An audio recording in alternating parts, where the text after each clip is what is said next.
Shalom, shalom bien-aimé, que le nom de Jésus soit béni. Voilà, j'espère que le dernier message vous a fait du bien. Voilà, j'espère que l'objectif a été atteint, que quelqu'un a été béni. Aujourd'hui, je ne vais pas être long, je veux juste déjà confier ce temps au Seigneur. Père, nous te bénissons pour ce moment que tu rends possible. Merci Seigneur de permettre ce moment, merci Seigneur d'autoriser ce moment. Je prie que tout cet instant soit dans le creux de tes mains. Et que Seigneur, tu permettes qu'une personne, Seigneur, soit touchée parce que nous allons dire dans le nom de Jésus. Amen. Aujourd'hui, je ne vais pas être long. Voilà, je vais tout de suite lire le livre de 2 Timothée 4, le verset 3. Car il viendra un temps où les hommes ne supporteront pas la saine doctrine, mais ayant la démonstration d'entendre des choses agréables, ils se donneront une foule de docteurs selon leurs propres désirs. Et je vais juste me fonder sur ce texte-là pour parler de deux ou trois choses. La première chose que j'aimerais dire, c'est qu'il faudrait qu'en tant qu'enfant de Dieu, tu puisses arrêter un peu de rechercher la double portion, ou la triple portion, ou la quadruple portion de l'onction de quelqu'un que tu ne connais pas. Amen. Je me fonde sur ce texte-là parce que aujourd'hui, on court vers les hommes de Dieu qu'on veut entendre. Parce que ce qu'ils disent, ça nous plaît. Ce qu'ils disent, ça nous conforte dans notre manière de vivre. Ce qu'ils disent, ça nous conforte dans notre vie de chrétien aujourd'hui, sans contrainte, sans effort. Voilà, on veut être des chrétiens free, des chrétiens libres. Et on court vers des personnes qui ne vont pas nous parler de la sanctification, qui ne vont pas nous parler des choses essentielles pour nous approcher de Dieu, mais on va courir vers des personnes qui vont nous dire ce qu'il nous plaît. Amen. Ce que nos oreilles aiment entendre. C'est pour ça que je me fonde sur ce texte-là. Vous savez, Élie et Élisée. Élisée a désiré la double portion de l'onction d'Élie parce qu'il connaissait Élie. Il connaissait le témoignage d'Élie. Élie l'a formé. Il était dans le secret. Et pour ceux qui ne savent pas, chez les Juifs ou dans la Bible, dans l'Ancien Testament, quand tu es disciple de quelqu'un, tu es disciple de quelqu'un jusque quand il dort. Tu dors à ses pieds parce qu'il peut se réveiller la nuit et vouloir t'enseigner quelque chose. On est disciple jusque dans le secret de la personne. Donc, Élisée connaissait Élie. Donc, celui dont il veut avoir la double portion de l'onction, ce n'est pas n'importe qui. C'est quelqu'un qu'il connaît. Quelqu'un dont il a vu le témoignage. Quelqu'un dont tout le monde dit du bien. Et il se dit que celui-là, je l'ai vu, il m'a formé. J'ai besoin de la double portion de son onction. Mais l'homme de Dieu que tu suis, que tu ne connais pas, dont tu veux la double portion de l'onction là, tu sais d'où vient son onction. Tu sais qui est le Dieu qui sait réellement. Tu connais son témoignage. Pourquoi tu veux sa double portion de l'onction? Pourquoi? Si Dieu veut t'utiliser, il va lui-même te donner l'onction nécessaire pour t'utiliser. Amen.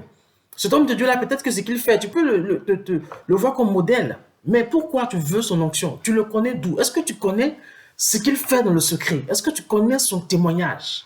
Ah, chrétien. Vous savez, quand je faisais mon jeûne de consécration, le Seigneur m'a révélé quelque chose. Il m'a fait vivre une expérience où j'étais en présence de certains hommes de Dieu. Ah, certains hommes de Dieu. J'aurai l'occasion de rendre ce témoignage-là. Mais ce que j'ai vu, bien aimé, c'est pas beau, c'est pas bon, c'est pas intéressant. Je vais rendre ce témoignage un jour. Donc, faisons attention. Faisons attention. Arrête de rechercher la double portion des onctions dont tu ne sais d'où ça vient. Il faut arrêter ça. Élisée connaissait Élie. Il connaissait le témoignage d'Élie. Donc, même quand les gens sont venus à chaque étape, quand il est parti de Gilgal, quand il est passé par toutes ces villes, hein, Jéricho et autres, qu'il arrivait au Jourdain, quand les fils des prophètes venaient le décourager, il a dit, il sait que son maître s'en va, mais il sait ce qu'il veut. Il veut la double portion de l'onction d'Élie, parce que je sais qui est Élie, il m'a formé, je le connais. Amen. Est-ce que tu connais l'homme de Dieu dont tu recherches l'onction? Amen.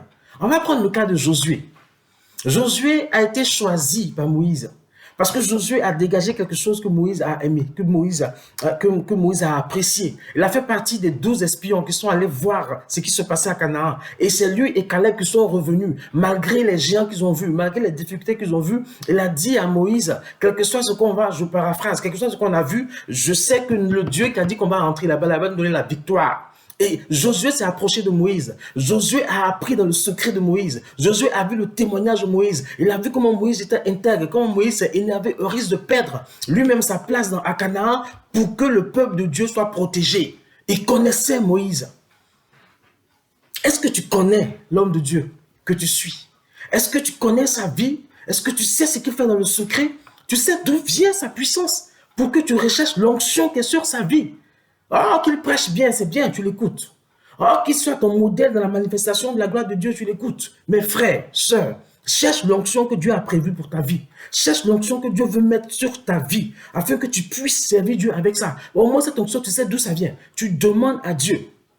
Mais s'il y a un homme de Dieu qui te plaît, que tu aimes écouter, et dont tu as besoin de l'onction, alors va prier pour cet homme de Dieu. Seigneur, est-ce que cet homme de Dieu-là est de toi? Bien aimé, c'est ce que je fais. C'est ce que je fais. Je prie pour savoir si cet homme de Dieu-là est de Dieu. C'est important. C'est important. Et il ne faudrait pas... On demande des choses bizarres là, et après on est surpris de voir des visitations bizarres quand on dort, des gens qui veulent nous initier, et puis on est surpris. Mais tu as demandé la double portion de quelqu'un qui se prétend homme de Dieu, mais qui en réalité a tiré son pouvoir de quelque part. Donc tu veux sa double portion de l'onction. Mais les gens qui lui ont donné l'onction là, c'est eux qui vont te visiter. Tu penses qui va te visiter?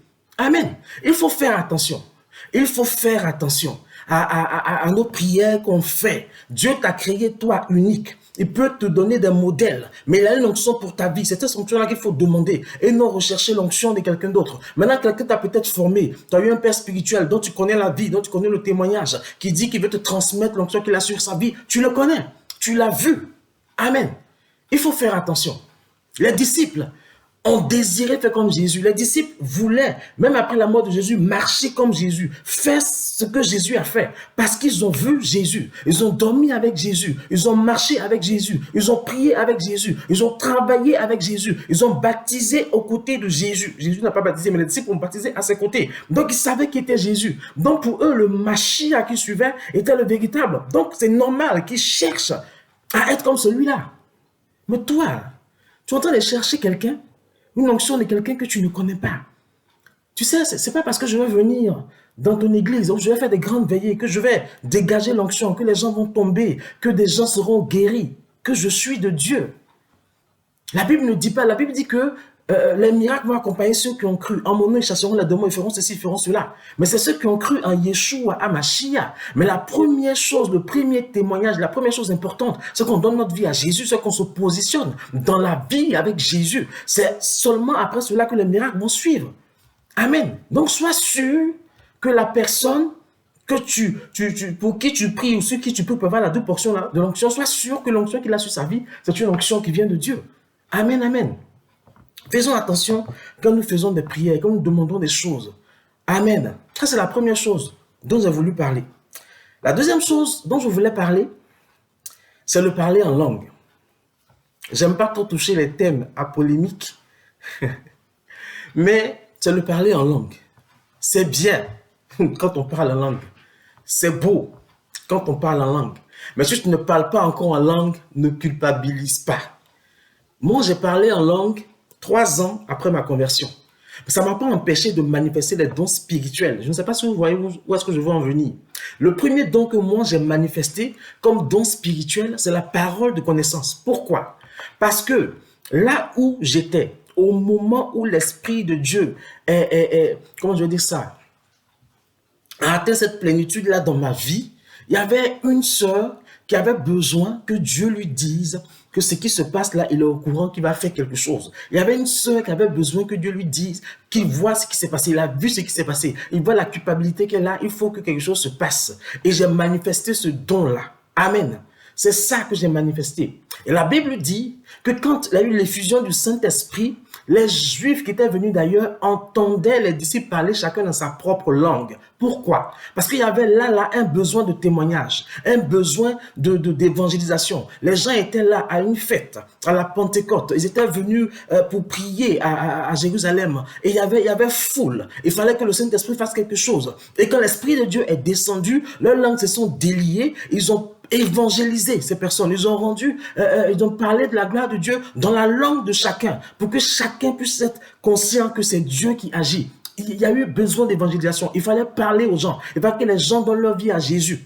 Amen. Et quand ça a été fait, l'apôtre Pierre a pris la parole, il a parlé, 3000 âmes se sont converties. Dieu a préparé leur cœur dans leur propre langue avant que Pierre ne parle. Il y avait ce besoin-là. Et même si la Bible dit que par la suite, les gens étaient baptisés du Saint-Esprit, on se rendait compte parce qu'ils parlaient en langue, mais le parler en langue était manifesté là, au moment de la Pentecôte, au moment de l'effusion du Saint-Esprit, avait un objectif. Ils ont parlé cette langue-là en langue des hommes parce que il fallait toucher des vies qui étaient là. Ils étaient là. Dieu a permis ça, ils étaient là. Il fallait les toucher.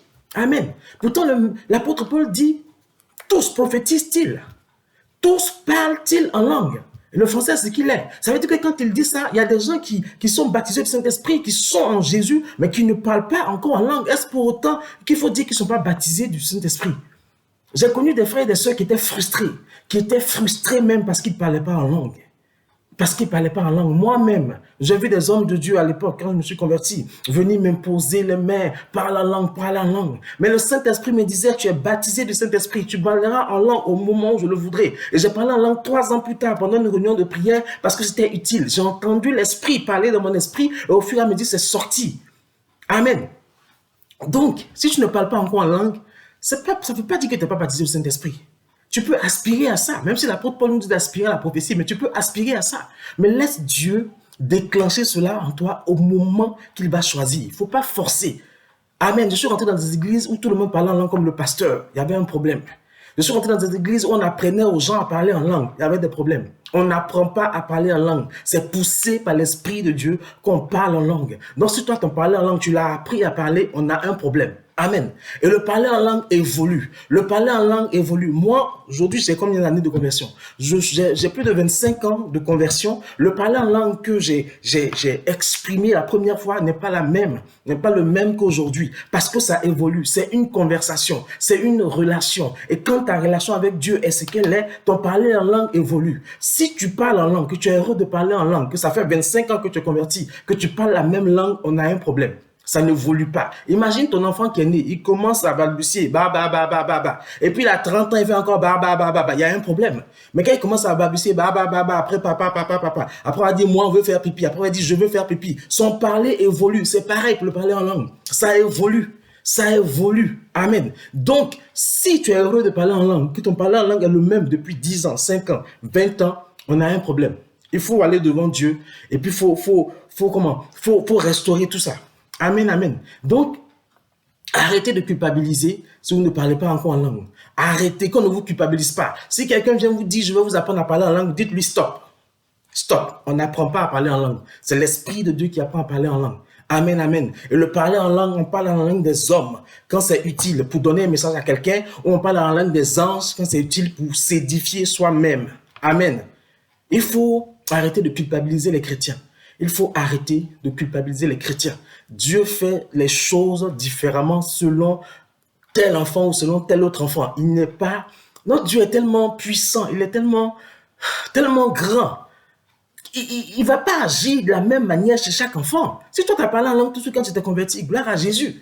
Moi, j'ai parlé en langue 3 ans plus tard. Je connais des gens qui ont parlé en langue 10 ans plus tard. Parce que c'était le moment que Dieu a voulu déclencher ça.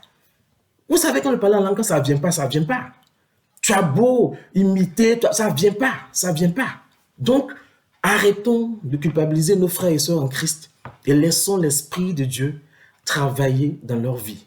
Amen. Et la troisième chose dont je voulais parler, c'est quelle est ta motivation quand tu vas écouter tel ou tel serviteur de Dieu? Pourquoi tu vas écouter tel ou tel serviteur de Dieu? Alors, tu peux aimer écouter tel serviteur parce qu'il parle bien, c'est pas ce que je dis. Tu peux aimer écouter telle servante parce qu'elle parle bien, c'est pas ce que je dis. Mais quelle est ta motivation intérieure? Qu'est-ce qui fait que tu vas écouter tel et tel serviteur de Dieu? Amen. Donc, faisons vraiment attention. Je suis moi-même serviteur de Dieu. J'ai été consacré il n'y a pas très longtemps. Mais ça fait longtemps que je sers Dieu et je ne parle pas contre les serviteurs de Dieu, mais je vous dis juste de faire attention. Ton âme est trop importante pour que tu te laisses envoûter par n'importe qui pour rater le ciel. C'est trop important. Amen. Depuis quand? Quelle est la dernière fois où tu as présenté ta vie à Dieu, où tu t'es vraiment repenti devant Dieu? Quelle est la dernière fois où un homme de Dieu est venu te dire, réponds-toi parce que si tu ne te réponds pas, tu vas perdre le salut? Quelle est la dernière fois où on t'a dit ça? Quelle est ta relation avec Dieu? L'homme de Dieu que tu écoutes là, qu'est-ce qu'il te prêche? Qu'est-ce qu'il t'enseigne? Bien aimé, la bénédiction est attachée à ta vie. La réussite, le succès, c'est attaché à ta vie. Mais à condition que tu suives Yeshua Hamashiach, à condition que tu saches l'identité de celui que tu suis. Quand tu le suis, il dit c'est attaché à ta vie. C'est attaché à ta vie. Donc, si on te prêche la repentance, si on te prêche la sanctification, et que tu te mets en règle avec Dieu, ces choses-là vont te suivre. C'est consubstantiel à ta vie. C'est lié à toi. Ça te suit. Amen. Amen. Je préfère qu'on me donne le secret pour avoir une poule aux œufs d'or que de m'apporter tous les jours les œufs en or, n'est-ce pas? Et le secret, c'est de marcher comme Dieu veut. Comme il a dit à Abraham, marche devant ma face et sois intègre. C'est ça le secret. Le reste de la bénédiction va te suivre. Ça va se coller à ta vie. Amen. Arrêtons de courir après tel homme de Dieu qui parle de bénédiction, tel homme de Dieu qui parle de... Non, le secret, c'est être en Dieu. J'ai connu un homme de Dieu, personne ne l'a enseigné, personne ne lui a enseigné la Bible. Le Saint-Esprit a dit, je te choisis, aujourd'hui tu vas lire ma parole. Et c'est en lisant la parole de Dieu qu'il a reçu le baptême du Saint-Esprit. C'est en lisant la parole de Dieu qu'il a commencé à parler en langue. C'est en lisant la parole de Dieu que Dieu l'a enseigné, Dieu l'a fortifié, Dieu lui a appris des choses. Dieu peut nous parler. Il met les hommes de Dieu pour nous aider à comprendre certaines choses. Mais que les hommes de Dieu soient dans sa volonté. Soient dans sa volonté. Qu'ils prêchent ce que Dieu veut qu'ils prêchent. Amen, amen. Et je finis cette fois-ci sur quelque chose. On voit sur YouTube et sur Facebook beaucoup de personnes qui ont visité l'enfer. Qui ont visité l'enfer. Je ne suis pas en train de dire que ce qu'ils ont vu est faux. Mais de quel enfer on parle, en fait? Quel enfer ils ont visité? Amen. Le monde spirituel est un monde bizarre. Et quand on ne rentre pas dans ce monde-là, comme Dieu veut, on peut dire des choses bizarres. Est-ce que l'enfer dont il parle, c'est le Hadès, le souterrain, où Satan, effectivement, règne en maître, où ceux qui meurent d'une manière assez particulière sont encore là, où ils subissent déjà des châtiments, le temps d'attendre la géhenne, où sera jeté même le séjour des morts, ou bien c'est l'enfer de la géhenne? Il faut qu'on nous explique un peu quel est cet enfer-là qu'on voit. C'est important, je veux savoir, parce que j'ai écouté plusieurs visites de l'enfer. Et voilà, c'est vrai que quand les gens meurent, ils vont quelque part. Ils vont quelque part. Il y a un endroit où Satan et ses démons règnent effectivement, où ils font souffrir des gens, où ils torturent des gens. Mais les personnes qui visitent l'enfer, là, quel enfer ils visitent? Tout ça pour vous dire que faisons attention aussi aux témoignages qu'on nous rend, aux témoignages qu'on va entendre. Parce que des soi-disant serviteurs de Dieu se sont convertis. Et au fait, quand on voit dans les pratiques, on s'est rendu compte au fait qu'ils ne sont jamais convertis. Ils ont juste mis un habit blanc, mais ils continuaient leurs œuvres dans le secret, dans le noir, qu'ils envoûtaient des gens qui étaient dans leurs assemblées et autres. Il faut faire attention. Voilà. Si je parle de ces choses-là, c'est parce que quelqu'un a besoin de savoir ça et que ça va faire du bien à quelqu'un. Il faut faire attention. Il faut faire attention. Si tu cherches une assemblée, prie Dieu pour qu'il te montre l'assemblée où y aller. Si tu cherches un homme de Dieu à écouter, prie Dieu pour qu'il te dise qui écouter. Mais ne cours pas vers tel ou tel parce que tout le monde court vers tel ou tel. Amen. Que le nom de Jésus soit béni. Vraiment que le nom de Jésus soit béni. Et puis, faisons attention, restons prudents. Laissons-nous conduire en toutes circonstances par l'Esprit de Dieu. Shalom, shalom et à très bientôt. Soyez bénis.